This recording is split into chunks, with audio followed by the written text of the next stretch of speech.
Райотташлар авыл полностью яна. Оқтанышның Буаскүл авылында бір ел элек булган хәл бу. Ут чыгып бір юлы 5 йорт көлгә әйләнде.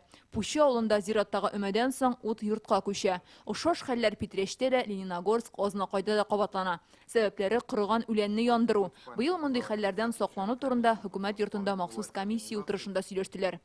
Уважаемые участники заседания, по состоянию на 23 апреля текущего года на территории республики произошло 70 случаев загорания травы.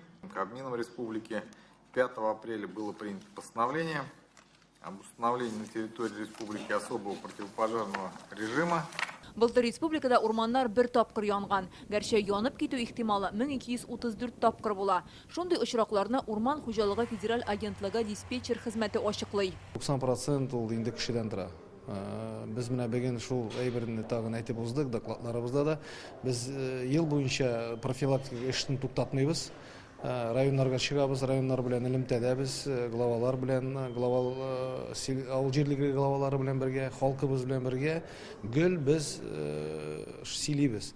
Именно кешедән ырнытмаска, сак булырга. 12 майга кадәр бөтен республика буенча коры үлән һәм чүпчәр яндыру, ачык утта ризык пешерү тыела. Узган ел ут күз чыгу ихтималы булган районнарны билгеләп үттеләр. Түбән Кама, Чистай, Тукай, Мөслим, Яңа Шишмә, Менделеевск.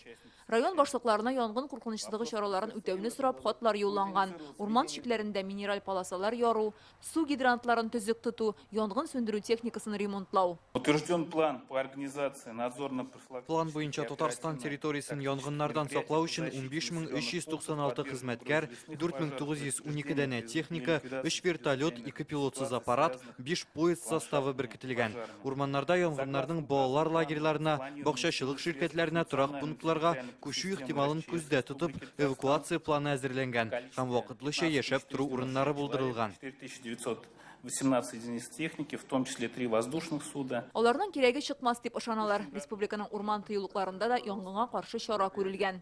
Бу Түбән Кама милли паркы һәм инде Идел Кама заповедниге.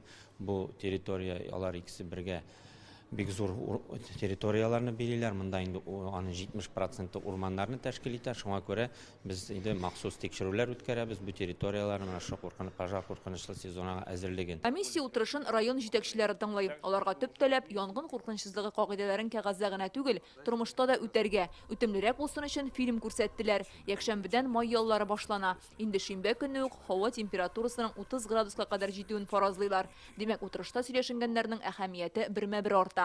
Фәрүзә Мәҗитова, Рәмзил Гарипов, Яңа Гасыр каналы.